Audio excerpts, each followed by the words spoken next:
What happens when a Comanche warrior discovers that a white woman holds the key to unlocking his son's hidden gift, something his own people feared and rejected? A meeting that was meant to be a clash soon becomes something far more powerful, leading to a choice that could transform their lives forever. Thank you so much for watching and for all your comments. Let me know at the end if you liked the story and where you're watching from and why you're following this. The scorching sun beat down on the vast expanse of the Dakota Territory in 1868. Running Wolf, a respected Comanche warrior, rode his painted stallion across the rolling plains. His weathered face, marked by years of tribal warfare and harsh survival, bore the weight of recent troubles. The tribe had begun to ostracize his 7-year-old son, Little Eagle, who had been born with a gift that made him different. The boy didn't speak like others, but possessed an extraordinary connection to animals and nature that many found unsettling.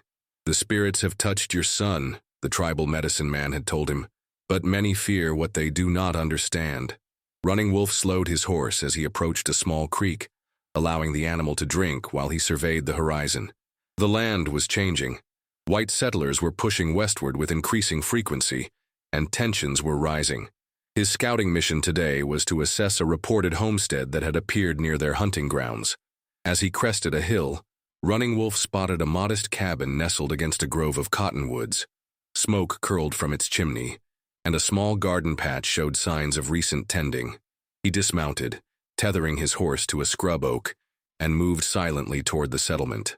The sound of a child's laughter froze him in place. Crouching behind a boulder, he observed a young white woman with copper hair sitting on a blanket spread in front of the cabin. Beside her was Little Eagle, who had wandered away from the tribe again, something that had been happening with troubling frequency. The woman was pointing to various objects, speaking softly, and Little Eagle was repeating the words after her, something Running Wolf had never seen his son do before. The boy's face was animated with joy, not the vacant stare that worried the tribal elders. "Tree," the woman said, pointing to a cottonwood. "Tree," Little Eagle repeated, his usual silence broken. Running Wolf's chest tightened. How had this white woman accomplished what none in the tribe could? And why was his son here, so far from their camp? The woman looked up suddenly, sensing his presence. Her green eyes widened in alarm as she pulled Little Eagle protectively to her side. Running Wolf emerged from his hiding place, his hand resting on his knife. "Please," she said, her voice trembling but firm. "I mean no harm to the boy. He comes to me and I teach him." Running Wolf approached cautiously, his expression stern. "My son. Why does he come to you?" "Your son?" Surprise flickered across her face. "He appeared at my garden 3 weeks ago. I gave him food and he returned the next day." She hesitated. He's special, isn't he? I've taught children before. I was a school teacher in Boston before coming west." Running Wolf's eyes narrowed. "You speak as if you know something." "My brother was like him," she said softly. "Different, silent, but brilliant in ways others couldn't see." She held Running Wolf's gaze. "My name is Sarah Wilson. I've been trying to help him find his voice." Little Eagle tugged at Sarah's sleeve, making gestures Running Wolf had seen countless times. The boy's way of communicating. To his astonishment, Sarah responded with similar gestures, causing Little Eagle to smile. "How do you understand him?" Running Wolf demanded. "I watched. I listened," Sarah replied simply. "Sometimes those who cannot speak in the usual way have the most important things to say." Running Wolf stood silent, torn between tribal traditions and the undeniable progress his son was making with this stranger. Little Eagle approached him, taking his hand and pulling him towards Sarah's makeshift classroom on the blanket. "Please," Sarah said, "let me continue teaching him. I believe I can help him bridge both worlds." Running Wolf stared at her, conflict evident in his features. "The elders say he bears a burden from the spirits." "Perhaps," Sarah answered, "or perhaps he simply sees the world differently than most." She hesitated. "I'm alone here. My husband died of fever last winter. I mean no trespass on your lands, but I have nowhere else to go." As the sun began its descent, Running Wolf made a decision that would alter all their fates. "I will return tomorrow, with my son." He lifted Little Eagle onto his horse. "If you speak true about helping him, perhaps there is wisdom to be found between our peoples." As Running Wolf rode away, Little Eagle turned back, waving to Sarah. For the first time in his life, Running Wolf heard his son form a clear word unprompted. Tomorrow. The warrior's heart was heavy with both hope and fear as they disappeared into the gathering dusk, knowing that by allowing this connection, he was challenging the very traditions he had sworn to uphold. The following morning broke with a gentle rain pattering against the worn wooden shingles of Sarah's cabin. She had barely slept, her mind racing with thoughts of the encounter and the promise, or was it a threat, that the Comanche warrior would return with his son. She busied herself preparing materials for teaching, slate boards, chalk, picture books salvaged from her previous life, and several handmade flashcards with drawings of animals and everyday objects. A movement outside caught her attention. Through the rain-streaked window, she saw a running wolf approaching on horseback, Little Eagle secured before him under a buffalo hide that protected them from the elements. Sarah's heart quickened as she smoothed her simple calico dress and opened the door. "You've come," she said, unable to hide her relief. Running Wolf dismounted, lifting his son down after him. "I give my word. A Comanche warrior does not break it." His dark eyes studied her carefully. "But I stay this time. I watch." Sarah nodded. "Of course, please come in from the rain." Little Eagle rushed forward, his small face alight with excitement. He tugged at Sarah's hand, making the gesture she now recognized as his sign for book. "He remembers," she said softly, leading them inside. The cabin's interior was modest but meticulously kept. A stone fireplace provided warmth, and handmade furniture crafted from local timber gave the single room a sense of order. Running Wolf stood awkwardly by the door, clearly uncomfortable in this alien environment, while Little Eagle immediately settled onto a small rug in the center of the room. "Please, sit," Sarah offered, gesturing to a wooden chair. "I'll make tea." Running Wolf remained standing. "First, tell me why you helped my son. What do you gain?" Sarah paused at her small stove, considering her words carefully. "When my brother was young, people thought him simple or touched by spirits, as you said. Our parents didn't know how to reach him. I was just a girl, but I found ways to communicate with him that others couldn't." Her voice softened. By the time he was 12, he could read and write better than most grown men, though he rarely spoke aloud. "And where is this brother now?" Running Wolf asked. Sarah's eyes clouded. "He died in the war. He was brilliant with mathematics and helped the Union Army with calculations for artillery." She turned back to the stove. "What I gain is purpose, and perhaps atonement for not protecting him better." As the rain intensified outside, Sarah began her lesson with Little Eagle. Running Wolf watched intently as she showed the boy pictures, named objects, and encouraged him to repeat or make his unique gestures. She had created a system where certain hand movements corresponded to words, which she mirrored back to him. "You've made your own language with him," Running Wolf observed after nearly an hour. "Not exactly," Sarah explained, handing Little Eagle-colored sticks to count. "I'm learning his language while teaching him mine. It's a bridge between two ways of understanding the world." Running Wolf moved closer, crouching beside his son. "The tribe believes he cannot learn our ways, that he will never hunt or ride as a Comanche warrior should." Sarah considered this. "May I ask you something?" When Running Wolf nodded, she continued. "Have you noticed how he watches the horses? How he seems to know their moods before they act?" Running Wolf's expression shifted. "Yes, he calms even the wildest colts. Some say it is strange magic." "It's not magic," Sarah said gently. "It's understanding. He reads their movements, their eyes, in ways others miss because they're too busy listening for words." She handed Little Eagle a slate, where he began drawing with surprising precision. "Look how he draws your horse, every marking exact." Running Wolf stared at the drawing, recognition dawning on his face. "My father was known for reading animal signs. Perhaps Little Eagle has this gift, but stronger." "Exactly," Sarah said, her eyes bright with conviction. "He's not lesser, he's different, and different can be valuable." As the morning progressed, Sarah demonstrated various teaching techniques. She showed Running Wolf how Little Eagle could memorize long sequences of pictures, how he understood complex patterns, and how he could communicate his needs through a combination of gestures and the few words he'd begun to vocalize. When they paused for a simple meal of cornbread and dried venison that Running Wolf had brought, Sarah asked, "What does his name mean in your language?" "Kitawagi," Running Wolf replied. "It means one who sees far." It was given before we knew he was different. A shadow crossed his face. Some now say it was a mistake. I think it's perfect, Sarah said quietly. He does see far, just not in the way others expected. The rain stopped by midday, and Sarah suggested they continue the lesson outside.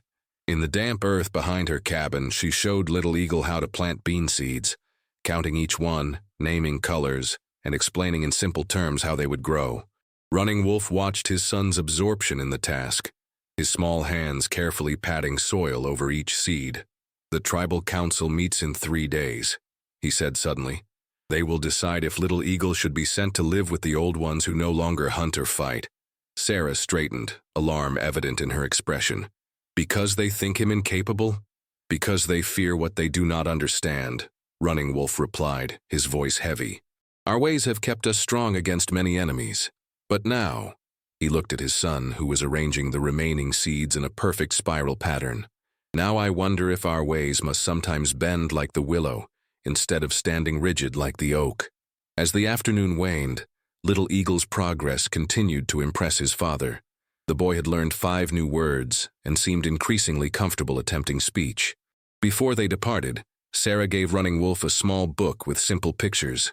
If you could bring him tomorrow and the day after, she said, I believe I can show your council that Little Eagle has gifts worth nurturing. Running Wolf tucked the book into his leather pouch. I will return, but I cannot promise what the elders will decide.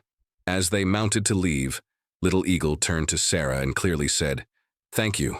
Running Wolf's eyes widened, and Sarah smiled through tears that suddenly threatened.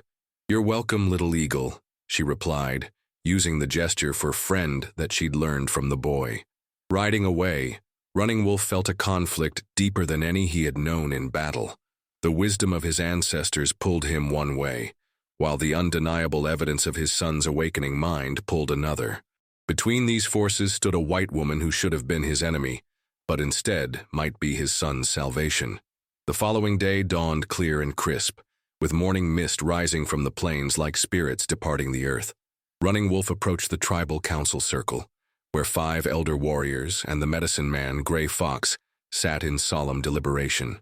The matter of Little Eagle had been brought forward earlier than expected. Running Wolf, spoke Chief Tall Bear, the eldest among them, we have heard troubling reports. You take your son to the white woman's dwelling. Running Wolf stood tall, his shoulders squared.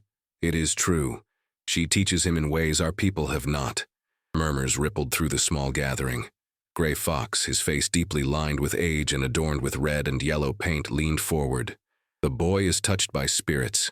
This is not for white hands to meddle with. She does not meddle, Running Wolf replied carefully. She understands. Her own brother was similar to my son. Chief Tall Bear's expression remained stern. And where is this brother now? He died in the white man's war, Running Wolf admitted. As many of our brothers have died in the white man's greed, countered Black Knife, a warrior known for his hatred of settlers. This woman steals your son's spirit while you watch. Running Wolf felt anger rise within him, but he contained it. My son speaks now, words that none of our teaching could bring forth. This caused a stir among the council. Gray Fox stood, his ceremonial staff tapping against the hard earth. Words in the white tongue, what use are these to a Comanche warrior? He speaks in our tongue as well, Running Wolf said, and he shows skills that could make him valuable to the tribe in ways we have not considered. Chief Tall Bear raised his hand for silence. Show us this progress, Running Wolf. Bring the boy to us now. A young scout was dispatched to fetch Little Eagle from Running Wolf's mother's teepee. While they waited, Black Knife spoke again. The whites push closer to our hunting grounds each season. They bring disease. They slaughter our buffalo. They break treaties before the ink is dry. Now you would have us trust one with your son's mind? Running Wolf met his gaze steadily. I would have us recognize wisdom, whatever its source. Our people have always adapted to survive. The arrival of Little Eagle interrupted the tense exchange. The boy approached cautiously, his dark eyes taking in the circle of elders. When Running Wolf beckoned, Little Eagle came to stand beside his father. Show them what you have learned, my son, Running Wolf said gently. Little Eagle looked up at him, then at the council. For a moment, silence hung heavy in the air. Then, to the astonishment of all present, The boy began to name each council member correctly, adding the Comanche words for their distinguished traits. Tall bear, strong leader, gray fox, wise healer, black knife, fierce hunter. Gray fox leaned forward, his weathered face showing surprise despite his skepticism. The boy speaks our names and knows our standing. This is new. Running Wolf nodded. And there is more. He took out a small leather pouch, emptying its contents, various small objects onto a blanket. Show them how you count, Little Eagle. The boy knelt, arranging the items in groups, then counting aloud in both Comanche and English. His words were sometimes halting but clear enough to understand. The white woman taught him this? Asked Standing Elk, a more moderate voice on the council. She helped him find what was already within, Running Wolf answered. She says Little Eagle sees the world differently, not wrongly. Gray Fox circled the boy, observing him closely. What of our ways, our traditions? Does he learn the stories of our ancestors? He draws them, Running Wolf said, producing several pieces of paper Sarah had given them. On them, Little Eagle had sketched with remarkable detail scenes from Comanche legends that Running Wolf had told him. The creation of the world, the great buffalo hunt, the coming of horses to their people. The council members passed the drawings among themselves, their expressions shifting from suspicion to curiosity. These are skillful for one so young, admitted Chief Tall Bear. Black Knife remained unconvinced. Pictures and counting will not make him a warrior. Our enemies grow bolder. We need strong sons who can fight, not draw. Running Wolf felt a surge of protective anger. The Comanche have always valued different strengths. Our trackers, our healers, our storytellers, all serve the tribe in their way. Little Eagle, seemingly oblivious to the tension around him, had begun to arrange small stones in a pattern that caught Gray Fox's attention. The medicine man knelt beside the boy, watching as he created a formation that mirrored the sacred mountain pattern used in healing ceremonies, knowledge that was closely guarded. How does he know this? Gray Fox demanded, looking up at Running Wolf. He watches. He remembers, Running Wolf replied simply. The white teacher says his mind holds images like our best hunters remember trails through the mountains. Gray Fox studied the pattern. Then the boy. Perhaps, he said slowly, the spirits have not burdened him, but blessed him in ways we have been too blind to see. Chief Tall Bear considered this, then spoke. We will watch this progress for 7 days. You may continue taking him to the white woman, but Gray Fox will accompany you tomorrow to judge for himself if this teaching honors our ways or diminishes them. Running Wolf nodded his acceptance, knowing this was the best outcome he could hope for today. As they left the council circle, Little Eagle took his hand and looked up at him. Father, he said clearly. Sarah good? Running Wolf squeezed his son's small hand. Yes, my son. Sarah good. And tomorrow she will meet Gray Fox. That evening, Running Wolf rode alone to Sarah's cabin, arriving as the sun cast long shadows across the plains. She seemed surprised to see him without Little Eagle. Is something wrong? She asked, concern evident in her voice. Running Wolf dismounted, his expression grave. The tribal council questions what we do. Tomorrow I must bring our medicine man to watch your teaching. Sarah's face paled slightly.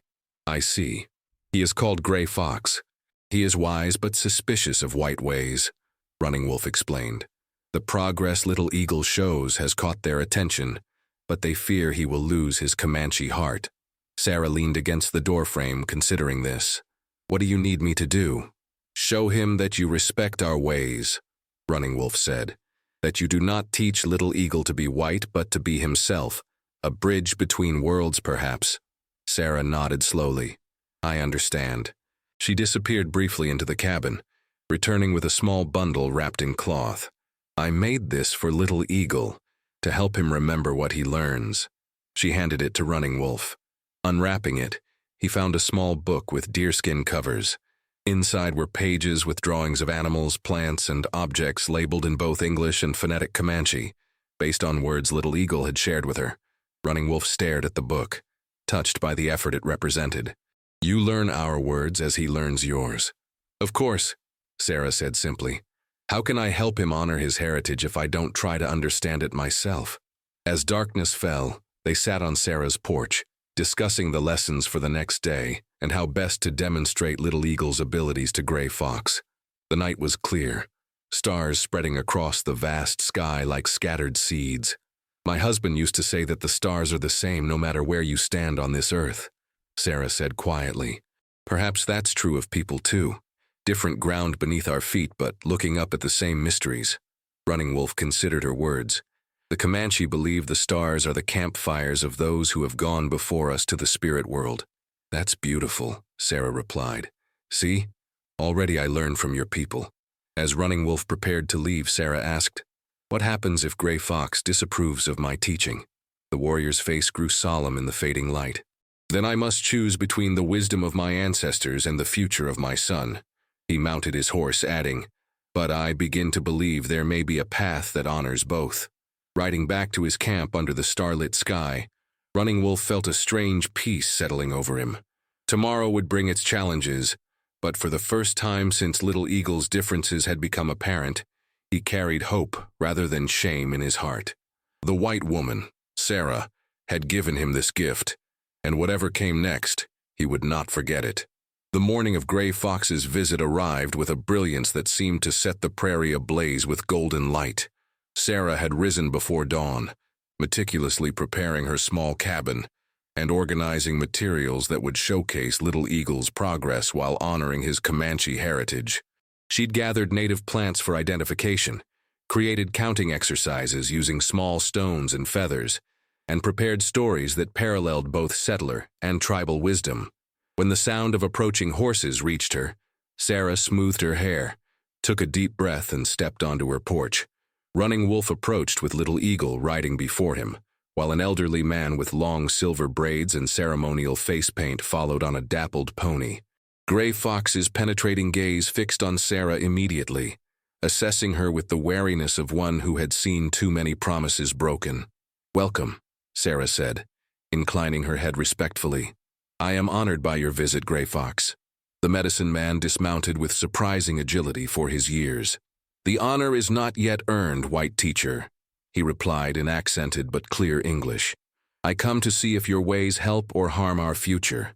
Little Eagle scrambled down from his father's horse and ran to Sarah, making an excited gesture that she recognized as his sign for new things to learn. She smiled at him, then looked back at Gray Fox. "I understand your concerns," she said. "Please, come inside and observe our lessons. I hope to show you that I'm not replacing Comanche wisdom, but helping Little Eagle access all knowledge available to him." Gray Fox nodded once, following her into the cabin with Running Wolf close behind. The medicine man's eyes swept the room, lingering on Sarah's small shelf of books, the hand-drawn teaching materials, and the collection of natural objects arranged on her table. "Today," Sarah began, addressing Little Eagle but loud enough for all to hear, "we will continue learning about the wisdom of the land, both as your father's people understand it, and as I have learned it." She started with a lesson on plants, showing Little Eagle specimens she had collected. For each one, she first asked if he knew its name, or use in Comanche tradition. When he indicated yes through words or gestures, she encouraged him to share this knowledge, which she then complemented with additional information. "This is remarkable," Gray Fox commented after watching Little Eagle identify a particular root as a Comanche remedy for fever.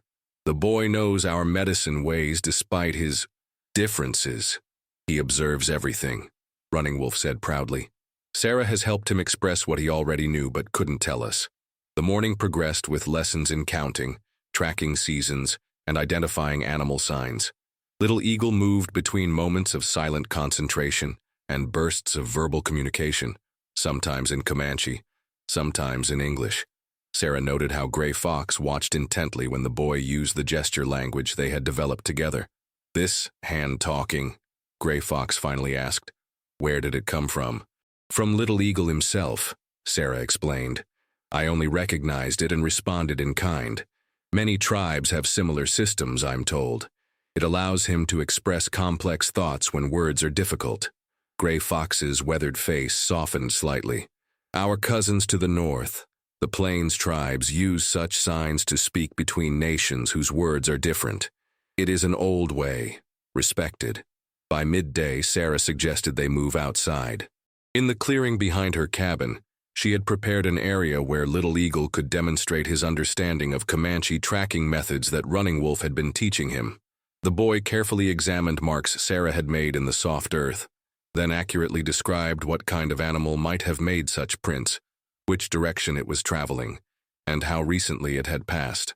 Gray Fox nodded approvingly. He has the eyes of a hunter, even if his path may be different. After a simple meal shared in the shade of a cottonwood tree, Sarah brought out the deerskin-covered book she had made. "I've been creating this with Little Eagle," she explained, passing it to Gray Fox. "It contains stories and knowledge from both our traditions." The medicine man's fingers traced the careful renderings of Comanche symbols alongside English words. He paused at a page showing constellations with both their Western names and the Comanche stories associated with the same star patterns. "You learn our ways as you teach yours," he observed, looking up at Sarah. "I believe wisdom doesn't belong to just one people," she replied, "and Little Eagle deserves to inherit the richness of both worlds he inhabits." Gray Fox fell silent, contemplating her words as he continued examining the book. Finally, he closed it and returned it to Sarah. "I must speak with Running Wolf alone," he announced. The two men walked a short distance away while Sarah remained with Little Eagle, helping him construct a small model of a Comanche camp using twigs and stones. She tried not to watch the intense conversation taking place, though her heart pounded with anxiety over what verdict Gray Fox might render. After what seemed an eternity, Running Wolf and Gray Fox returned. The medicine man's expression was solemn but no longer harsh with suspicion. "White teacher," Gray Fox addressed her formally, "I came here believing you would steal this child's spirit and replace it with white ways. I was wrong." Sarah felt tears spring to her eyes but blinked them back. "Thank you for seeing with an open heart. The council will hear that Little Eagle walks a special path, one that may bring new strength to our people in changing times," Gray Fox continued. "He will continue his learning with you, but he must also spend time with our tribal elders, learning the sacred stories and ways that books cannot hold." "Of course," Sarah agreed immediately. "That's exactly what he needs. Both kinds of knowledge." Gray Fox turned to Running Wolf. "Your son is not cursed but blessed with a different vision. In the coming days when dealing with the white government becomes more necessary, his understanding of both worlds may prove valuable beyond our imagining." Running Wolf's face showed visible relief. "And the council will accept this?" "Some will resist," Gray Fox acknowledged. "But I will speak strongly for this path. The boy's progress is undeniable." He looked at Little Eagle, who was now perfectly arranging stones in a pattern that mirrored the sacred circle of the Comanche Council. "The spirits have their own wisdom that often exceeds our understanding." As the afternoon waned, preparations were made for departure. Before mounting his horse, Gray Fox approached Sarah once more.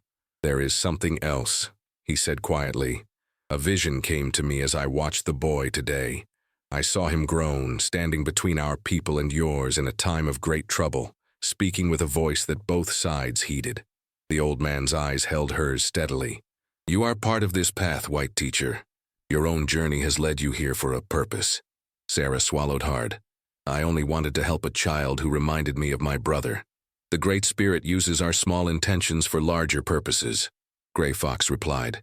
"You should know that the winter will be harsh. Your cabin stands alone and vulnerable." Running Wolf, who had been listening, stepped forward. "What are you suggesting, Gray Fox?" The medicine man looked between them. "The empty trapper's cabin near our winter camp could shelter the teacher when snow comes. She could continue teaching Little Eagle, and perhaps other children who show interest." He raised an eyebrow at Running Wolf. "Unless you object to this solution." Running Wolf's expression revealed complex emotions before settling into resolve. "It is a wise arrangement, if Sarah agrees." All eyes turned to her. Sarah thought of her isolation, the difficult winter ahead, and the unexpected purpose she had found in this wild place. "I would be grateful for such an arrangement," she said softly. As the Comanche party prepared to leave, Little Eagle ran to Sarah and took her hands, looking up at her with earnest eyes. "Sarah, come to winter camp?" he asked clearly, forming his longest sentence yet. "Yes, Little Eagle," she answered, smiling through tears of joy.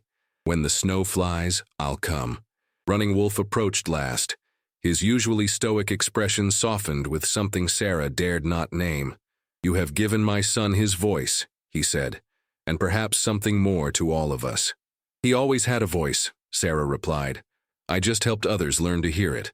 As they rode away, Sarah stood watching until they disappeared over the rolling hills. The vast prairie stretched before her, no longer seeming quite so empty or forbidding. A new path had opened, unexpected, challenging, but filled with purpose.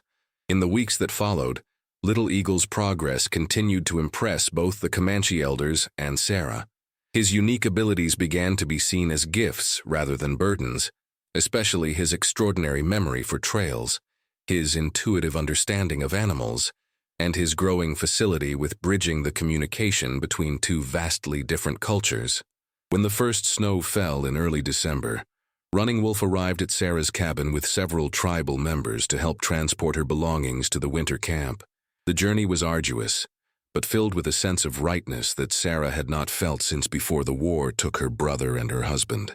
At the winter camp, she was given the promised cabin, situated respectfully at the edge of the Comanche settlement, close enough for daily interaction, but positioned to honor the boundaries between their ways. Little Eagle visited daily for lessons, often accompanied by two other children whose curiosity had overcome their initial shyness. On the winter solstice, the longest night of the year, Running Wolf invited Sarah to observe a tribal ceremony from a respectful distance. As the fires blazed against the darkness and voices rose in ancient songs, he stood beside her, their shoulders nearly touching. "My people have a saying," he told her quietly. "The strongest path is the one that bends without breaking." Sarah nodded, understanding the deeper meaning in his words.